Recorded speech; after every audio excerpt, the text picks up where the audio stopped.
right into the day's events, and I can tell you, in fact, I can warn you, expect some robust debates, some strong opinions and perspectives from both sides of the fence. It's about you at home as well. I love to read out all of your comments, or at least as many as I can. So join me, Michelle Dewberry, Monday to Friday, 6 till 7 on Jubes & Co. On radio, they call it the drive time slot, 4 p.m. until 6 p.m. as listeners head home. It's that part of the schedule when the dust of the day's events begin to clarify, and we try to make sense of it for you. Brazier is drive time for radio and TV. It's fast, it's punchy, it's opinionated, there's a Brazier angle and a little bit of levity. That's the question. That's two questions, actually. That's Brazier, Monday to Thursday, 4 till 6 on GB News. Hello, I'm Patrick Christie's. And I'm Mercy Moroki. Make sure that you join us Monday to Thursday, 10 a.m. until midday, right here on GB News for To The Point. We're not afraid to talk about the topics that matter to you or the big topics that always matter. We cover absolutely everything, from the breaking political stories of the day to law and order, what's going on in the channel. We're not afraid to hold people to account. We always make sure we include your views on our show. Indeed, if you're thinking it, you can guarantee that we're saying it. So make sure you join the conversation with us, 10 a.m. until midday, Monday to Thursday for To The Point on GB News. I'm Dan Wootton. Join me Monday to Thursday from 9 to 11 for the feistiest and most fun news debate on TV, where free speech reigns. I'll bring you a sharp take on the day's biggest stories, bombshell newsmaker interviews, and A-list guests. And I guarantee you, no spin, no bias, no censorship, and no reason to go to bed. That's Dan Wootton tonight, Monday to Thursdays from 9 on GB News.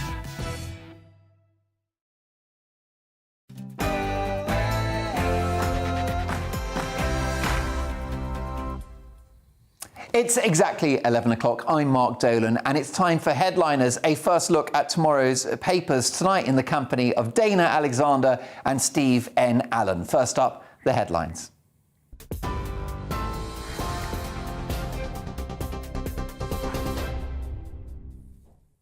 I'm Miranda Shunker in the GB newsroom. Fresh allegations are being made over the Prime Minister's conduct in the ongoing Partygate scandal.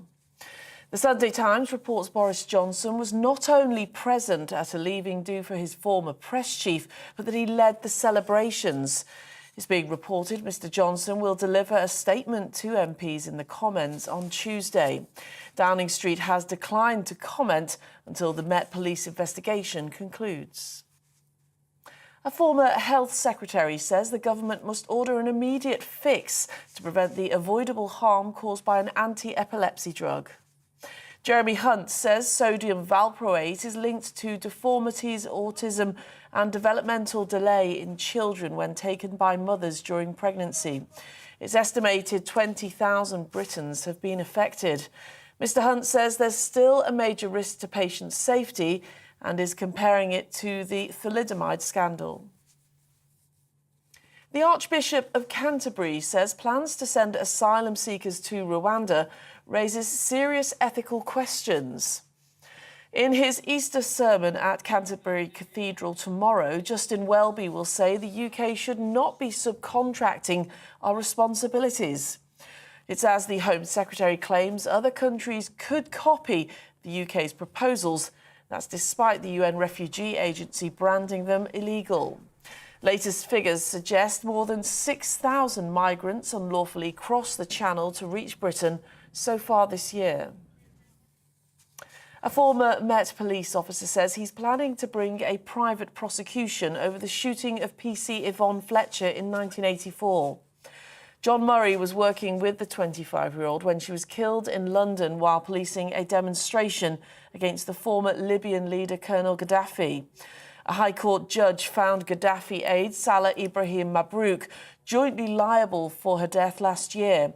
Speaking at a service to mark 38 years since the officer's murder, John Murray says he won't rest until he gets justice for his colleague. The end point for me will be when Salah Mabrouk appears in a criminal court and is convicted of Yvonne's murder. And more people die of COVID at the weekend than during the week. That's according to a new study.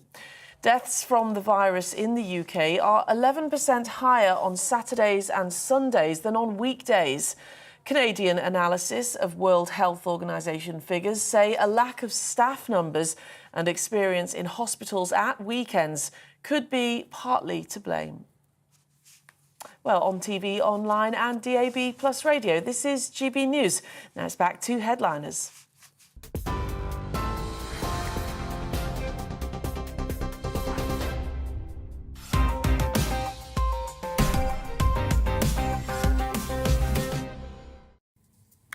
Hello and welcome to Headliners. I'm Mark Dolan, and my guests tonight share the envious distinction of being able to say their names backwards and it still makes perfect sense. Yes, Alexander Dana, or is it Dana Alexander, and Steve N. Allen. Great to have you with me. Lots to get through tonight. Let's kick off with tomorrow's headlines, and here are the front pages. We'll start with the Sunday Telegraph. Rwandan plan is ungodly, says Welby, and robots could be used to pick fruit in food security strategy. Perhaps they'd like to run the country whilst they're at it.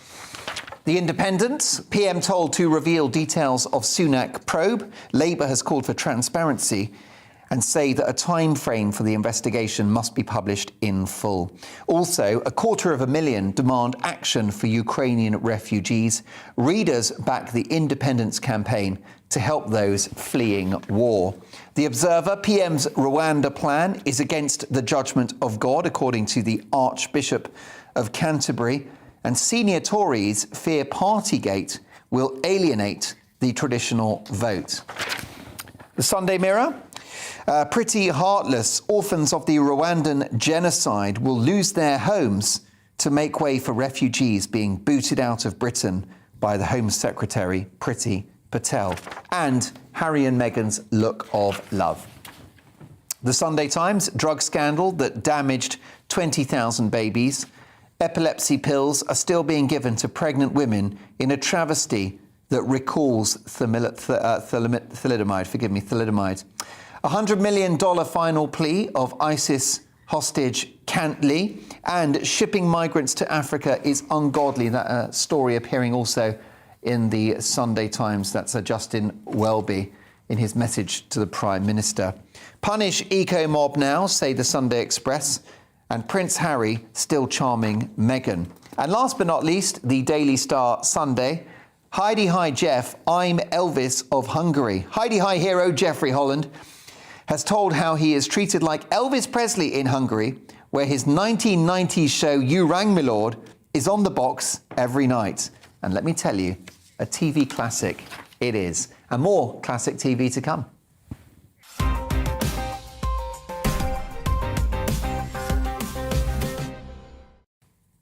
We start with the Sunday Mirror, and it seems Priti Patel's Rwanda plan is not popular with the church, Steve. That's true. It's been called ungodly, as a lot of those front pages were saying. The headline with the Mirror being pretty heartless. They're still in with the puns. And there was even the Charity was saying that the immigration policy was more about not saving the skins of the migrants, but saving the skins of the government.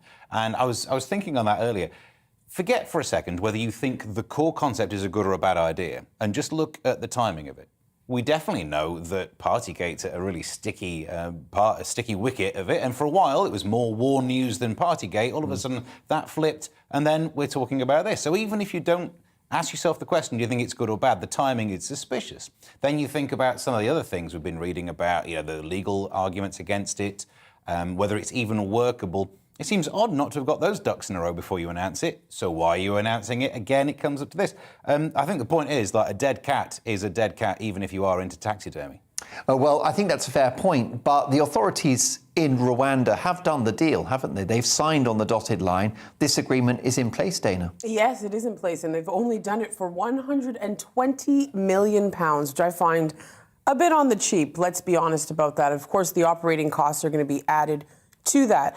I think what happens is that this sets a dangerous precedent. The UK has already been condemned by the UNHCR for actually trying to criminalize migrants. Let's ask this question. Are they going to process Ukrainians in Rwanda?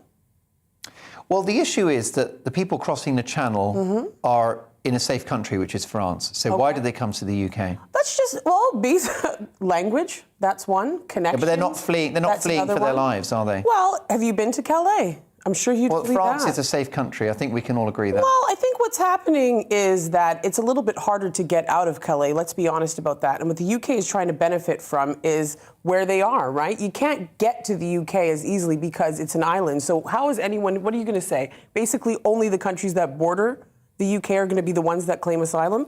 Again, the UK is taking 1% of these migrants. They're not taking their fair share, and considering that's a different story, and that perhaps could be agreed in statute. But the issue is why these migrant crossings are happening on the channel. It's a perilous journey, and there are gangsters who are profiting from people paying a lot of money to make those crossings. Well, the idea of the Rwanda plan is to destroy the business model of these gangsters. Okay, well, you can call them gangsters if you want, but if you're somebody they're taking money to help people risk their lives to cross the channel illegally. Well, you can call them gangsters if you want, but I think if you talk to any refugee, which I don't see a lot happening in the news, a lot of people would call these guys their savior. Do you know what I'm saying?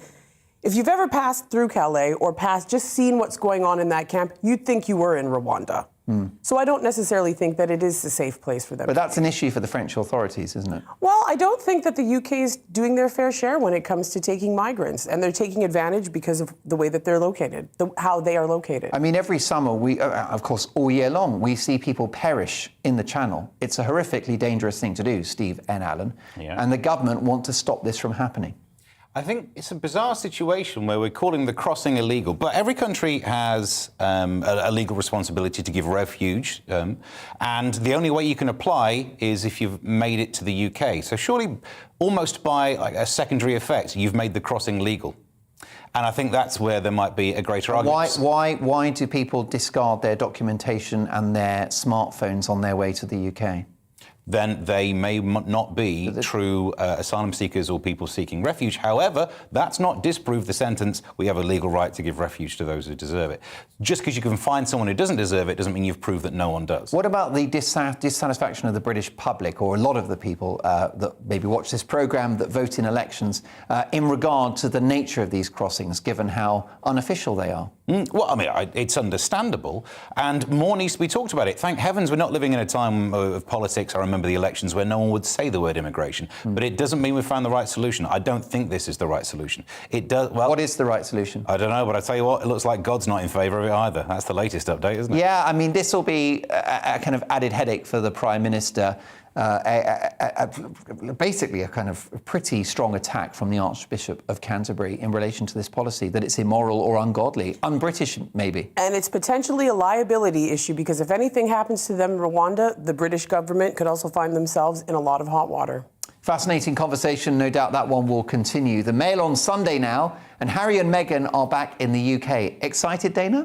Am I excited? I don't think they're in the UK. I think they're in Europe, if I'm not mistaken. I think now they're in Holland. But they passed through, didn't they? Allegedly a secret visit to the Queen at Windsor Castle. Ooh, it would have to be secret, because obviously they don't have any security. So Harry and Meghan's Netflix film crew couldn't let a moment go to waste as they frantically scampered after the Duke and Duchess of Sussex while injured military veterans and hitched a ride on mini Land Rovers on the first day of Invictus Games today. I mean, what I find so funny is how they're describing it as the film crew frantically scampered. That's what film crews do. Yes. Have you ever seen just a chilled 100%. out film crew? Like, they got everything, they always got to put a little slant on it. Always. It's like, even when they're trying to help disabled veterans, this press will somehow find a way to demonize Meghan and Harry. I mean, demonise. This is a couple that have pretty much non-stop attacked the royal family and the British people since they went to America. I don't know if I have to remind you about the Oprah interview. Well, that wasn't non-stop. That was one interview. It was pretty potent. Then there was Harry's podcast in which he slagged off his father and his brother. Okay.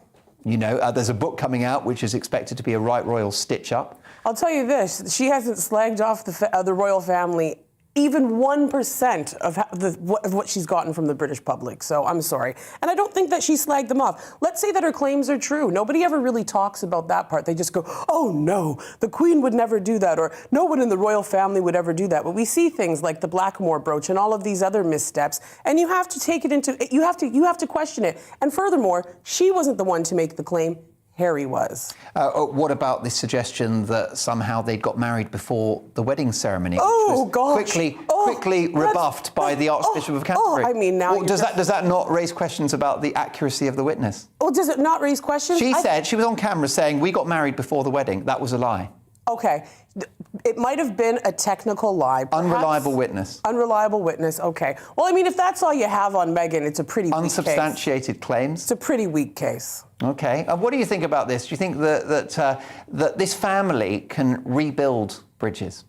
You know my point on this. I would struggle to care even if they were royal, and they're not royal. So let's remember the context. We are simply talking about famous people right now. And if you've got to get all exercised about famous people, this effectively is like getting upset about David and Victoria Beckham doing something. That's basically all we're dealing with now. You're right, they couldn't win either way. I mean, it's in the Daily Mail, so they would have been writing stories. They've not made anything for Netflix. They need security coming here, but they don't need it going to Holland for the Invictus Games. They need some help with that. I'm not sure. There's probably more of a threat here than there is in Holland. And the terrorists, they don't go to Holland, no? The security was more about them paying for it and whether it's okay to pay for it. They're paying for their own security in Holland. Yeah. Yeah, and so the issue wasn't whether they needed security or not. The issue here was whether they could pay to use the British police as... Except that they've ceased to be active members of the royal family.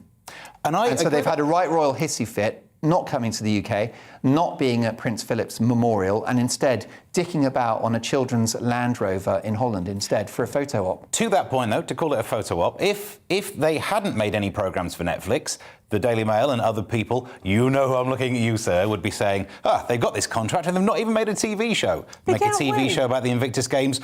They're making a TV show about the Invictus Games. Do you think this royal couple have been let down by the royal family when they were married and living under the wing of the palace? When I listened to the Oprah interview, that is the conclusion that I would have to say that I came to. In that case, why do they hang on to the titles of Duke and Duchess of Sussex if they have been so badly treated by this institution? He was born a duke. Why should he lose it? Why has Meghan said, these are dreadful people, let's lose the title? Why did she say they were dreadful people? I don't remember her saying they were dreadful people. It was a pretty damning interview It might about have the been a royal damning family interview, but that doesn't mean that she said that they were made. dreadful. I don't think she said that they were dreadful. They neglected her mental health. She was struggling. They did nothing. And I think Diana had very similar claims, and nobody doubted her story. And she relinquished Princess of Wales. Oh, okay. Well, does it really matter at the end of the day? Well, if you're critical of an institution, but you keep the names and all the trappings associated with it, some would accuse that. I think she's been critical of specific instances. I don't think she's been critical of. Do you think she likes the royal family and the institution? Do you know what? I mean, how could you? I mean, it would be pretty hard to, considering how she's being treated by the public. If you've been treated so badly by the palace, would you keep those titles? I mean, it's her birthright. It's her husband's birthright, and her kids should sire into those as well. And I don't know why she should have to give them up. OK, great. Well, look, that's another great discussion. Let's move on now, and it looks like Boris isn't going to Russia anytime soon, Steve. Yeah, this is where the hurt starts. Russia bans Boris Johnson and 12 others from entering the country. This includes Priti Patel. She can't go and live in Russia, and you know how much she likes the concept of migration. Rishi Sunak can't go and live in Russia, which, I mean, the guy's only just lost a green card from America. I'm amazed he can't travel. This is the Russian Foreign Ministry, banned them in retaliation to the sanctions for the Ukrainian war. I mean, it's not even got to hurt. Even though our Prime Minister has the names Alexander and Boris, probably likes a bit of Russia, he wasn't going to go there. No, surely no one was thinking of this trip. It would be a brave politician to fly to Russia. Would you like to see the duty-free? We've got a fragrance over here called Scent of Salisbury. No, thank you. So, yeah, I'm surprised. I'm surprised it's only just happening now, though, because we banned Russian officials. Feels a little bit late, doesn't it? It does. You know what's interesting is he probably goes to a lot of places that he doesn't want to go, but he has to go. So this looks like a free pass to me. Yeah, it probably, I think that's a fair way of looking at it. Sunday Telegraph next, and we've not heard much from Extinction Rebellion in a while. Steve, what are they up to? How are they? They are gluing themselves to an oil tanker in Hyde Park. Which, you know, I agree with the ends but not the means. That's my general position on that. Just because if you're upset with governments, you're upset with oil companies, upset those. Don't upset the average person trying to make their way past an oil tanker to work. Well, Dana, it's a contradiction, isn't it? Because many will condemn their actions, but we are talking about the cause, which I guess means they've, achieved their mission. It's a publicity stunt. You don't glue yourself to a tractor and dress up as rats if you don't want publicity, and they've gotten exactly what they wanted. I think what's really difficult, and I have to agree with you on this, you have to justify the means. And I think when you're telling people to just out and out stop using fossil fuel, you have to give them an alternative. Yeah, interesting conversation. Well, here it is, the headliner's ever-present Elon Musk story. I feel a 10-part Netflix docu-series about this saga at some point in the future. What's the latest, Steve, on Musk-gate? So he's trying to buy Twitter, which for a certain demographic, this story includes Twitter and Elon Musk. I mean, that's going to be a struggle to care. But it's not just him buying it now. He's trying to get some rich friends to help him buy it. You know, when you're thinking, should we order a pizza? That's all right, I'll just order a big pizza and we can all share it. It's like that, but for billionaires. So he wants American Hots?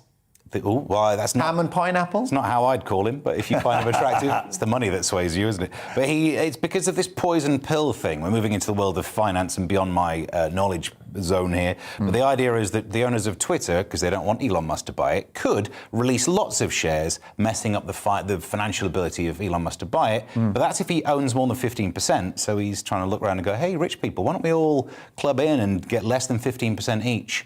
It's one of the ways around it. I mean, if Elon Musk buys Twitter, I imagine the first tweet he'll do will be about that cave rescuer. Are we still holding that grudge? Or actually, I think the first thing Elon Musk would do is change it so that usernames can include special characters, because it's the only way that his kid stands a chance of getting an account. Very true. But, I mean, there's also, part of this story talks about the former chief exec of Reddit saying, like, Musk is biting off more than he could chew. The idea of trying to fix free speech, it'll drive him crazy. But he's a billionaire, he'll just sell it when he gets bored. Do you think that big tech is responsible for censorship, Dana?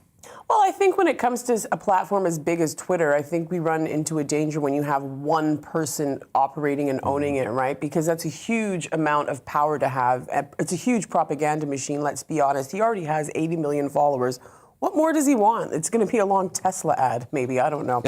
But, we'll see if it happens. What I'm more curious about is who he would want to buy it with him. Yeah, I mean, do you think that big tech is generally guilty of censorship, whether it's Facebook or Twitter or any of those other huge California-based companies? Well, censorship and freedom of speech, there is always a clause, right? Because I think the people who have been banned from Twitter a lot of the time, it is for hate speech, it's for harassment, it's for racism, it's those sorts of things. And I don't think that that's... What about the inventor of mRNA vaccine technology, Dr. Roberts?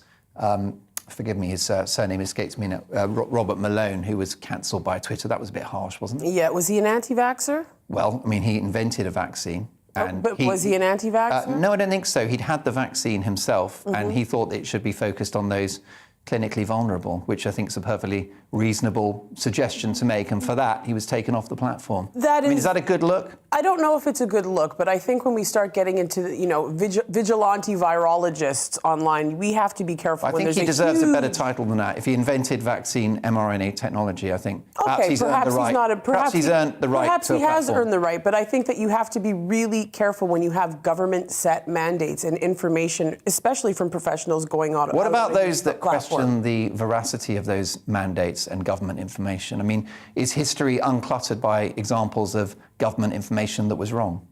Well, is history cluttered by government information that is wrong? I think what happens specifically with COVID is that it's a lot of to be determined, right? I think what the government has is it has to keep us safe at the end of the day. But if it's Are they going to get it right? If it's to be determined, then why can't we debate all of these measures that are rolled out by Because people's lives are at stake. Are they? Yes. How many people have died from COVID? Well, I guess people with and from COVID, several million around the world. I lost 2 aunts and an uncle. Of course, and for some people it's a nasty, fatal virus. But surely in a free Western society, we can debate the measures being rolled out to deal with the virus itself. I think we have to be careful about debating these types of measures when people's lives are at stake. Why do we have to be careful debating these type of measures? Just analyse that language for a second. Well, I think... Do we have to be careful debating these types of measures? Do we have to be careful all of a sudden? I think when social media went through its phase of contextualising things, little exclamation marks popping up, that was very different to silencing people. I mean, look, I've been impacted by this as well. Not only do we all have relatives, I keep harking on about the fact that my dad died of it. back in January of last year.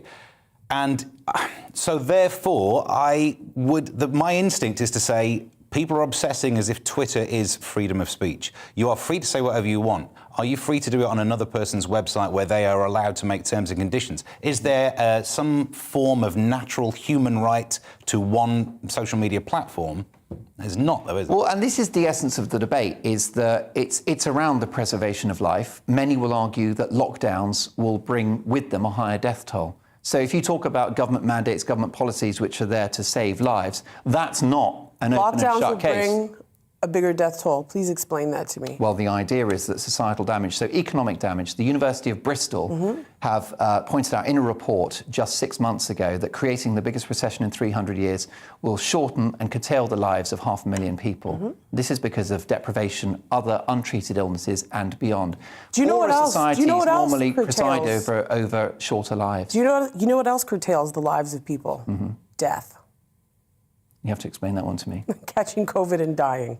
Yes, but the issue is whether or not the measures to control the virus, A, whether they worked, comparing countries that locked down hard and others that didn't, states in America that had strict measures like California, states in like Florida who didn't, very similar graphs. I do and think yet there should less damage to the economy and to society, and potentially a lower death toll, because if you don't have lockdowns and if you don't have other measures and societal economic damage, then people will be less affected. I don't think there's any conclusive evidence to actually support that. Sweden is less poor than Britain in relative terms, given the fact that it didn't lock down. So it's got more money with which to invest in health services and preserve the health of its people, which Britain now doesn't. And so my point is, who knows? It might be that lockdown was the right thing to do. It might not be.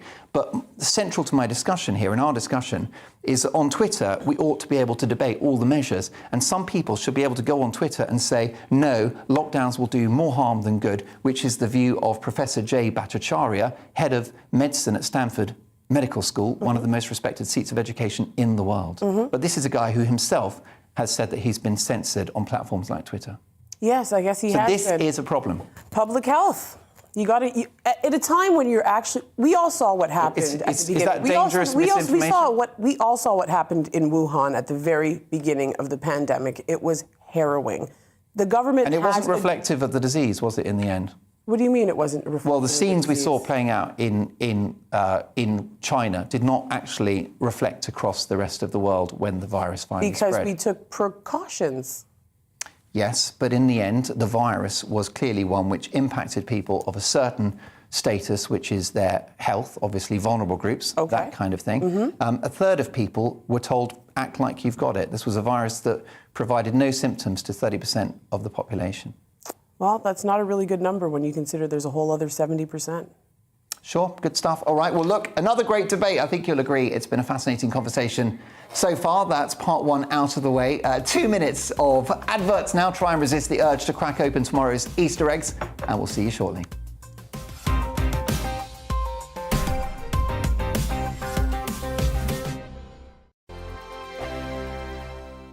Hello, I'm Michelle Dewberry, and you can join me every weekday 6 till 7 on Jubes & Kerr. Me and my panel will get stuck right into the day's events, and I can tell you, in fact, I can warn you, expect some robust debates, some strong opinions and perspectives from both sides of the fence. It's about you at home as well. I love to read out all of your comments, or at least as many as I can. So join me, Michelle Dewberry, Monday to Friday, 6 till 7 on Jubes & Kerr. On radio, they call it the drive time slot, 4 p.m. until 6 p.m. as listeners head home. It's that part of the schedule when the dust of the day's events begin to clarify, and we try to make sense of it for you. Brazier is drive time for radio and TV. It's fast, it's punchy, it's opinionated, there's a Brazier angle and a little bit of levity. That's the question. That's two questions, actually. That's Brazier, Monday to Thursday, 4 till 6 on GB News. Hello, I'm Patrick Christie's. And I'm Mercy Moroki. Make sure that you join us Monday to Thursday, 10 a.m. until midday, right here on GB News for To The Point. We're not afraid to talk about the topics that matter to you or the big topics that always matter. We cover absolutely everything, from the breaking political stories of the day to law and order, what's going on in the channel. We're not afraid to hold people to account. We always make sure we include your views on our show. Indeed, if you're thinking it, you can guarantee that we're saying it. So make sure you join the conversation with us, 10 a.m. until midday, Monday to Thursday, for To The Point on GB News. I'm Dan Wootton. Join me Monday to Thursday from 9 to 11 for the feistiest and most fun news debate on TV, where free speech reigns. I'll bring you a sharp take on the day's biggest stories, bombshell newsmaker interviews, and A-list guests. And I guarantee you, no spin, no bias, no censorship, and no reason to go to bed. That's Dan Wootton tonight, Monday to Thursdays from 9 on GB News.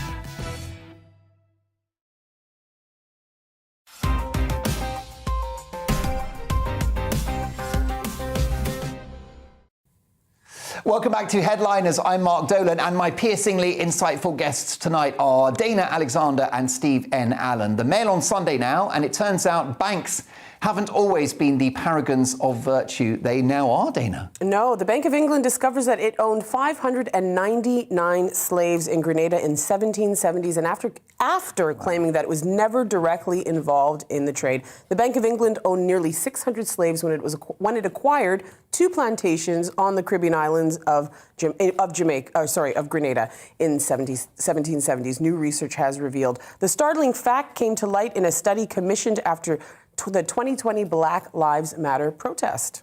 Yeah, I mean, look, they've got to get their house in order. This is going to be an issue for all of our institutions, isn't it, Steve? I mean, the stupidest move is for the Bank of England to say, no, we've definitely never done that. You existed in history. Have you seen history? It tends to be pretty well stocked with racism and sexism and other prejudices that we confine to the history books. They're still in the history books, then, aren't they? So, yeah, it is bizarre. I mean, the actual thing happened because they loaned money to a company who then defaulted, and that's how they ended up owning these plantations. So the question then is, should you be loaning money to companies involved in slavery? And I know it may well have been rife back then, but do you know what? There is a part of me that thinks we can work out the morals of it now. You could have worked it out back then. So it's not a free get out of jail pass just because history was full of it. There was still, you erred on the wrong side of things back then, Bank of England. Slavery, it turns out, was always bad. Who knew? Yeah. Now, to a long-standing medical scandal, an extensive bit of reporting in the Sunday Times, Steve. Yeah, I mean, the headline says worse than thalidomide. Back in '73, doctors knew that this epilepsy drug, sodium valproate, posed a risk to unborn children. And so that's back in '73. So already it's a story about the dereliction of duty of science. I love a bit of science. I'm from a chemistry background before this. Science needs to earn people's trust. So what did they do to remedy this? Nothing. 50 years later, and around 20,000 people in Britain, babies, left deformed or disabled, and it's still being prescribed to women. How can this still be happening? There are details in the article saying that you can still get it in plain packets without information leaflets. How is that possible? You buy paracetamol, you get a tree's worth of paper that you've got to throw away. So what's even more egregious is that what's happening is the people who have disabled children because of what has happened are not being compensated. Yeah. After this clear negligence. Which is basically a kind of a double injustice, really, isn't it? Yeah, shocking story. Absolute shocker. Well, the Observer now, and the teaching profession is finding it tough at the moment, Dana. Yes, UK teachers popping pills as workload grinds them down, union told. NASUWT conference delegates condemn non-stop culture that puts colleagues on long-term sick leave. Teachers are popping pills and are on long-term sick leave. My question is, which pills? Yeah, I know. Did they get them from the kids? Is it confiscated stuff?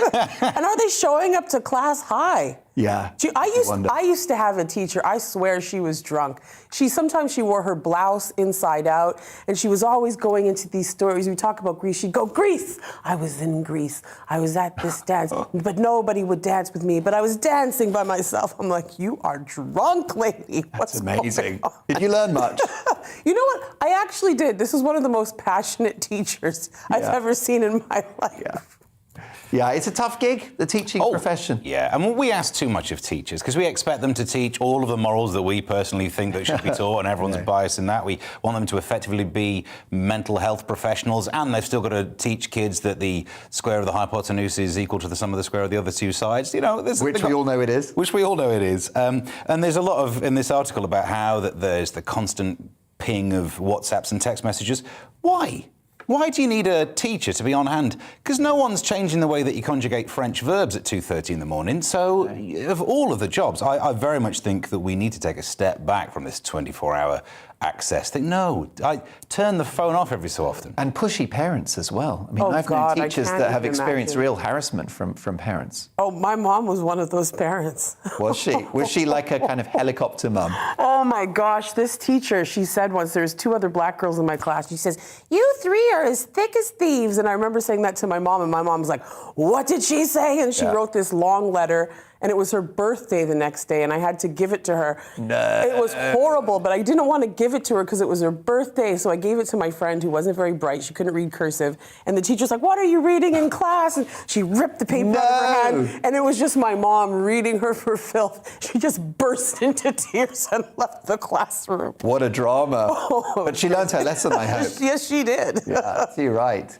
Well, look, following on, more on the burdens of teachers. This in the Sunday Times, Steve. Yes, also in NASUWT News, get a catchier acronym. But the union urged that we should teach the danger of incel culture.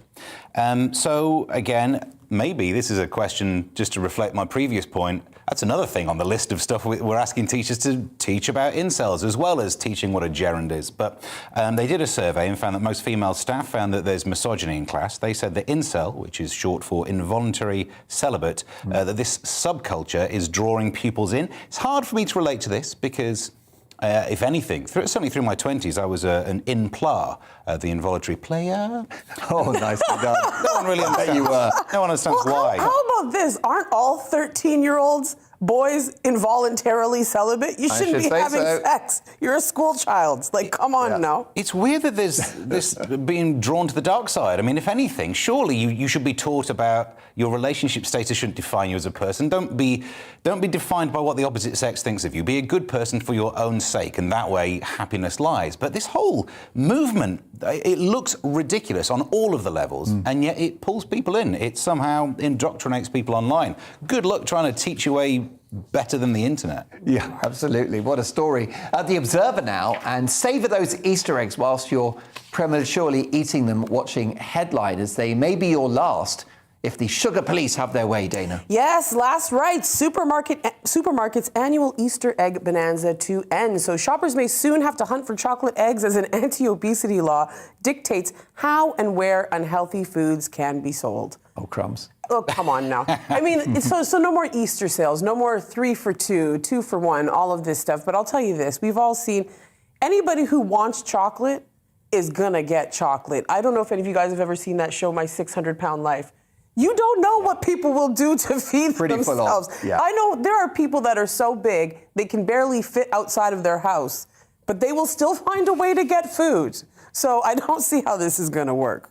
I don't know, I actually like these rules coming in because, look, normally I like a whiff of personal responsibility in my way that I live my life, but if history has proven anything to us, that part of the lizard brain always loses. If it's willpower versus having all of the research into how packaging and the flavour of stuff can win you over, they do it. It's the same thing as if you get shown an optical illusion, right? You know it's not true, but your brain sees the weird pattern there in the Daily Mail all the time. It's the same thing as that. They've worked out how to make that inner part of you just go, actually, I want that food now. So if we move this food away from, like, near the tills, on the corners of the aisle, I've definitely fallen for it. I've definitely gone into a place thinking, I'll just get a drink. I'm getting petrol. I'll just get a drink. I don't want any chocolate. Cut to me in the car driving back from the gig. I feel better about myself now. So I Can you imagine though? Like, do you have kids? Yeah. Can you imagine if you had your kids hunting for like hard-boiled eggs or something so sad? Be like the 1950s. Oh. You've just described my dad's Easter, basically. It's not great. It's not a great look.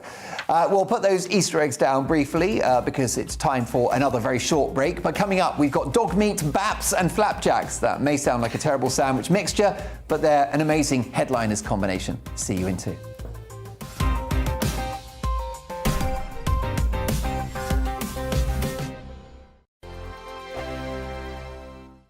Hello, I'm Michelle Dewberry, and you can join me every weekday 6 till 7 on Jubes and Kerr. Me and my panel will get stuck right into the day's events, and I can tell you, in fact, I can warn you, expect some robust debates, some strong opinions and perspectives from both sides of the fence. It's about you at home as well. I love to read out all of your comments, or at least as many as I can. So join me, Michelle Dewberry, Monday to Friday, 6 till 7 on Jubes and Kerr.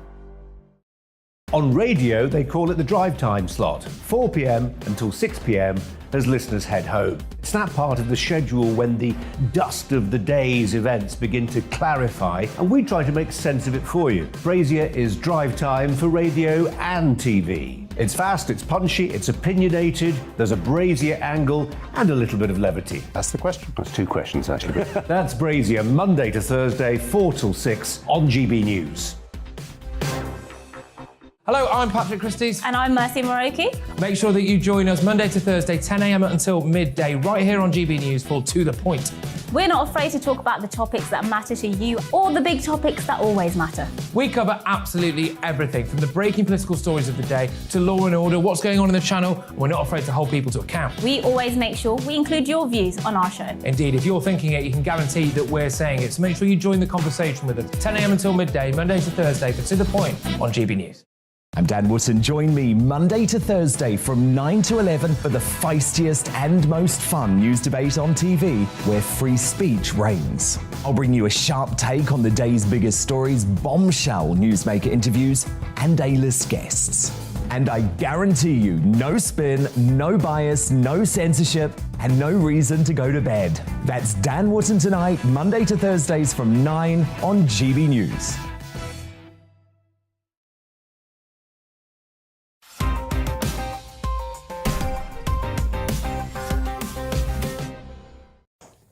Welcome back to Headliners, a first look at tomorrow's papers. Tonight, in the company of the brilliant Dana Alexander and Steve N. Allen. This story from the Mail on Sunday sounds like two people rather ill-suited for their jobs, Steve. Two prison officers charged with looking after female drug addicts have been suspended after failing ... wait for it, drugs test, of course. It was the one thing they didn't want them to do. After an alleged cocaine-fueled house party, the bosses at HMP Bronzefield in Surrey were tipped off to this event, which allegedly took place at a member's staff's house on Friday. Is this research to help them understand more the plight of the people they're looking after, like in the film that was effectively the film before Silence of the Lambs, Manhunter, where our main character, I think he was called Will, could really get into the psyche of the person he was trying to catch? No, it was just a great night out, isn't it? So apparently a source said the group had all been at the house party on Friday, organised by one of the staff. People were doing coke and it got out of hand. Two of them worked on the block where people with substance abuse problems are held. If ever there's a time to use that excuse, I thought it was a works event. They should have gone for it then. But yeah, HMP Bronzefield, and it's run by the services giant Sodexo, which also sounds like a drug, but one for ED. It's not They great. didn't get fired, they just got suspended. And I'm sorry, like, who's grassing about a party? What a little grass. I know. You know what I mean? Yeah. And I mean, if teachers can go to school high, give them a break. Can't. That's the point. They can't. are. The best ones they are doing. Are we going to The best start ones drug? do. Are we going to come on now? Are we going to start drug testing teachers now too? I mean, give me a break. Who hasn't had a party? You're right, especially those at the top ends of government, it turns out. Yeah. They're in good company. The Sunday Mirror now, and we've got a rather geriatric epidemic on our hands, Dana. Oh, yes. Number of elderly people treated for cannabis abuse doubles in a decade to 1,094. They really like to count, don't they? A record number of over 60s are now on NHS programs designed to wean them off cannabis. Last year, 1,094 of them received taxpayer-funded help to deal with their spliff problem. Are we worried about older people smoking marijuana? My God. Come on. I mean, I'm Canadian. It's legal. What's the problem? I don't see the problem. Do you think the drug laws here are a bit arcane, especially in relation to marijuana? Well, I think if you look at how... Weed is not the problem in this country. Alcohol is. If you go to any city in this town, somebody's punching the hell out of somebody on a Friday or a Saturday night, and it's not because they're smoking weed.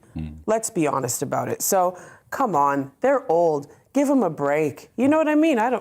This is also just a function of time, right? Because if you're over 60 now, you're born in the, 50s, early 60s, so, everyone's getting... Go figure. Give it 10 years, your over 60s will be promiscuous into free love, it'll play havoc with their hips. Give it 20 years, the over 60s would have been born in the 70s, raised in the 80s, so they'll all have massive brick phones. I mean, we can just see it coming. Who knew? And that's why my granny's got the munchies all the time. I wish my granny would smoke a spliff. This one from the Sunday Telegraph, and it's a cultural relativism, I should say, conundrum. Steve, tell me more. Yeah, how are we supposed to survive, say, the dog meat farmers who fear a total ban on the tradition in South Korea? Oh, won't somebody think of the poor dog meat farmers, is a thing I'd never thought we'd be talking about. It's estimated that up to 1.5 million dogs are still slaughtered for food each year in South Korea. Times are definitely changing. There's a review that could see the laws change. But even without that, the young people in South Korea, what with their K-pop, he says, sounding like a very much older man than he realises he actually is these days. So it's just going to end anyway as a practice. And they're saying, what we're going to do, how we're going to make a living? I don't know, just by doing something that's not selling dogs to be eaten. The whole article goes through the story of one dog farm owner, Jang Incel, and every line in it, every time there's something like, oh no, we've done this for years, oh, we'll be out of work. Every line you read it and go, stop selling dogs for food. Yeah, cats. It's cats. They won't fill you up.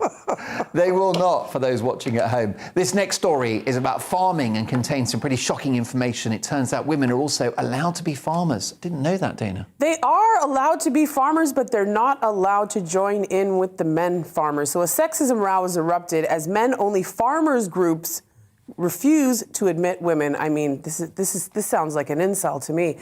Lisa Edwards took the Liverpool Agricultural Discussion Society to task over its single-sex policy, but received fierce backlash.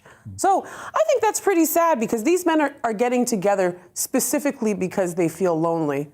So why not invite a woman? That makes sense to me. And if they're so worried about loneliness, haven't you just isolated this poor... You think you're lonely. What about the woman you won't let come to the meetings? Yeah, exactly. I mean, in there, they make the argument about needing some male-only spaces, which is absolutely fine, unless it's linked to your job.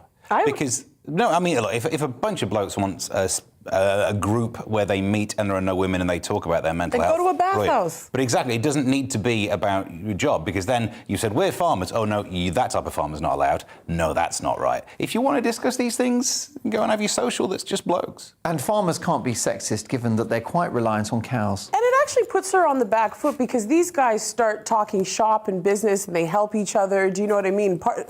You know how it goes. You have to kind of talk shop a little bit with the people that you're working with. It helps you get other gigs. Yes. You know, it helps you move up. So they've completely excluded her from that, and I think that's a shame. Yeah, very, very poor form indeed. The Observer once again, and there's a village rather upset with the Royal Mail, Steve. To Cambridgeshire.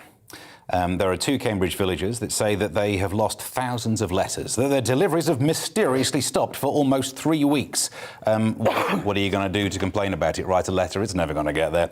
So apparently at the start of March, people living in Great and Little Eversden noticed that their post had stopped arriving. And I thought to myself, if that had happened to me, I don't think I'd know. I don't really get much post. In fact, the only thing I think gets sent through is the confirmation for the redirection that I paid for from my old flat, which now I just feel is an even bigger waste of money because there's no other post. But apparently, when asked, Royal Mail, they then sent a series of emails to the affected villagers. Even they're sending emails. Hoisted very much by your own petard, Royal Mail. My question is, how do you lose 3 weeks of mail? I understand losing a day of mail. Something's up. Something's going down. Someone's targeting their mail. You don't just lose 3 weeks of mail. It can't happen. No, it's slightly worrying. Is there any point in mail in 2022? Because I believe a first-class stamp now costs 95p. Oh, my God. Almost £1. Almost £1. Can you imagine? Who would ever? I always say do you guys send post?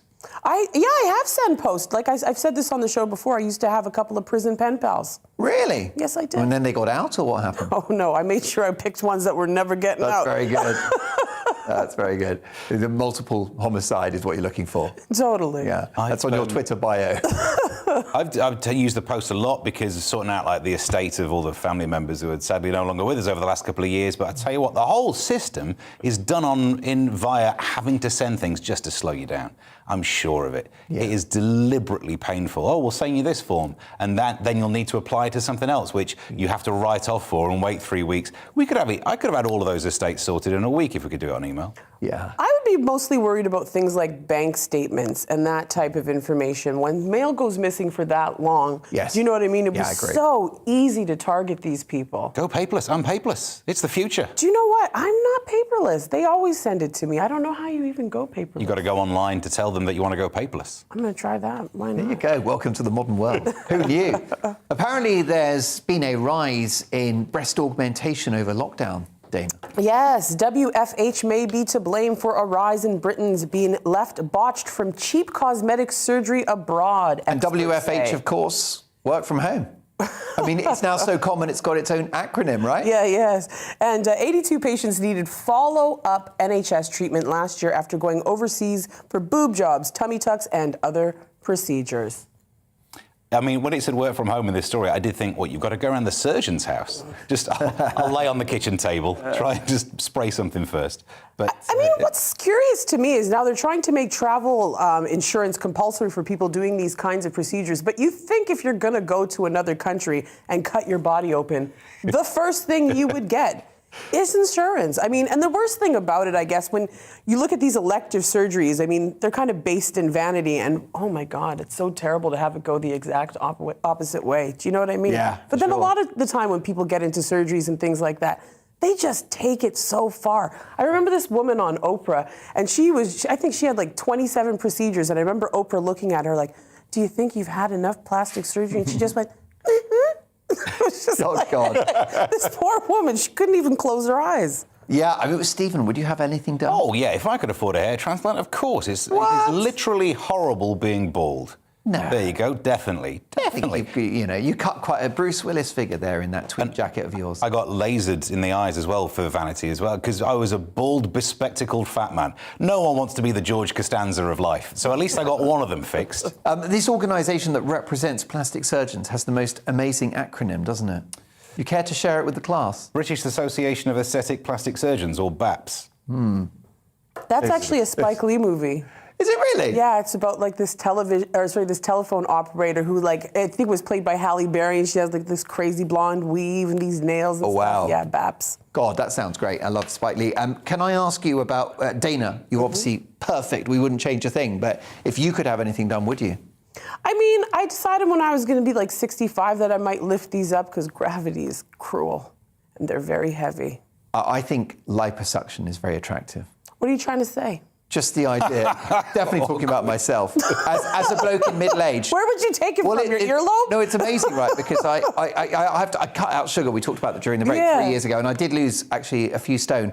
But there's just that rump of belly fat that it just won't go. Mark, and the idea of it getting sucked out. Really? You're fine just the way you are. I'm fine as nature made me. You're so fine. There you go. I'll show you the before and after photos on next week's show. Flapjacks are in the news, Steve. What have they done now? This is going to bother me more than it bothers you because you, as you say, stop sugar, but this is right up my street. Previously on Rows About Things Being Cakes or Not, we all know of the Jaffa cake conundrum. Is it a cake? Is it a biscuit? Apparently it was sorted out to do with the fact that biscuits go soft and cakes go stale, therefore hard.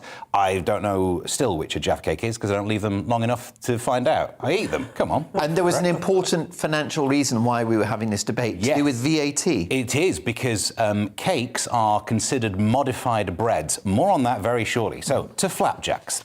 There's been a tribunal that's ruled that some of these flapjacks are too chewy and not celebratory enough to be classified as cakes, which could cost the manufacturers loads in tax. They've been classified as a sweet. Let me stop you right there. Sweets, including things like wine gums, are chewy. So don't tell me you're not chewy enough for you. So anyway, this whole trial is a mess. I hold the court in contempt.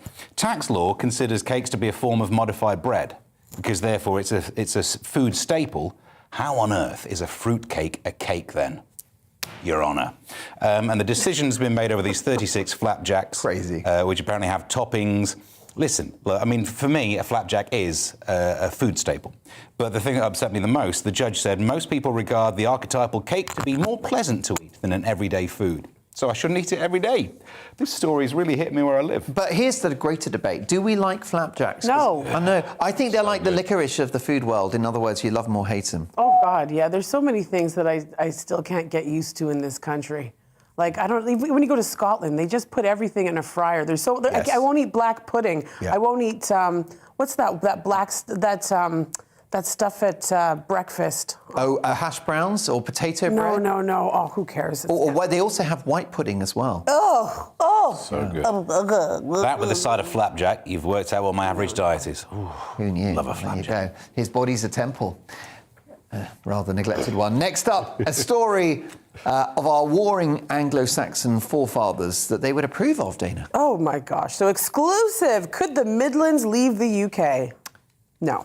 Okay. The radical political group battling for an independent Mercia devolved from England with its own government laws and taxes. An impassioned 2,500-strong group of citizens have formed a movement for the independence of Mercia, a region that roughly relates to the modern Midlands. I mean, the question is, if the Midlands left, would anybody care? Well, we would be devastated. I love the Midlands. I used to live in my Birmingham. Well, yeah, that's right. You were at Brum for a while. Yes, I was. What are we going to call it? Coventregsit? Look, so I'm from the East Midlands, but went to university in the West Midlands. These are my people. Yeah. Mansfield, certainly Ashfield, these people. So, yeah, I think you would notice this nation would fall apart without the Midlands. Yeah, no, how would you get to Manchester? You'd have to go through Ireland. You'd have to go you through would lose Mercia. England's second city once your homeland. No, Yes. It's unimaginable. How about this? A really rather interesting story on the technological advancements of weaponry from the Observer, Steve. No, I thought I was going to be talking about...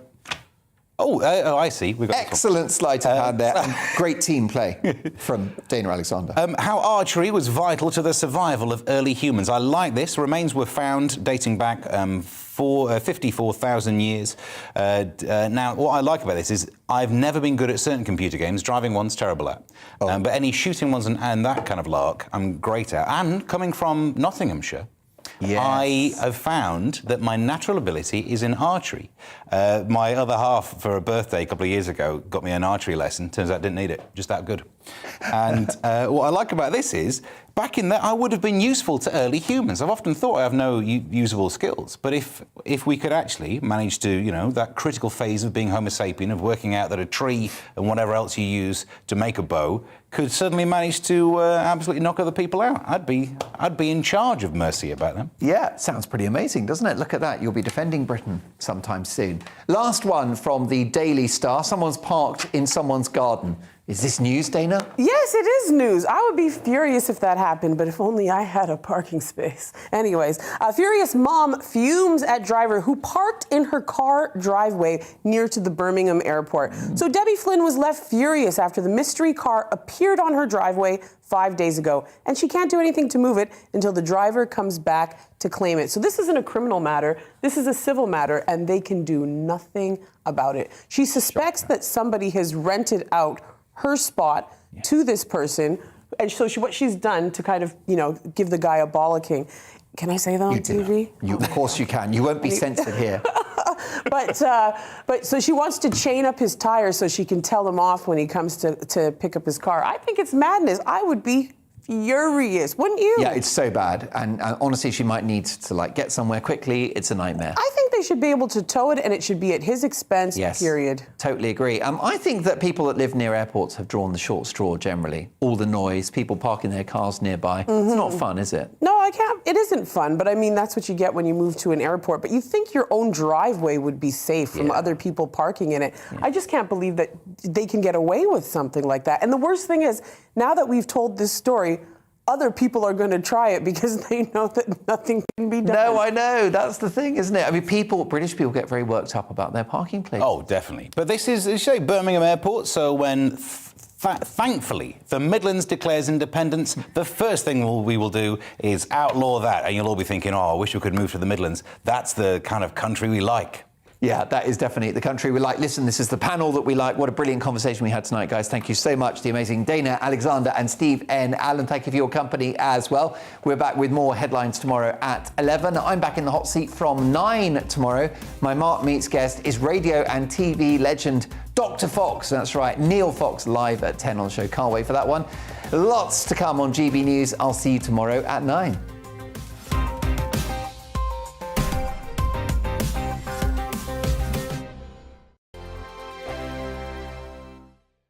Hello there, I'm Eamon Holmes. And I'm Isabel Webster. And we hope you can join us for Breakfast with Eamon and Isabel. You make me laugh out loud, belly laugh. Is that important first thing in the morning? Yeah, absolutely. And there's me trying to be deadly serious. News is a serious business. Yeah, I have to rein you in sometimes.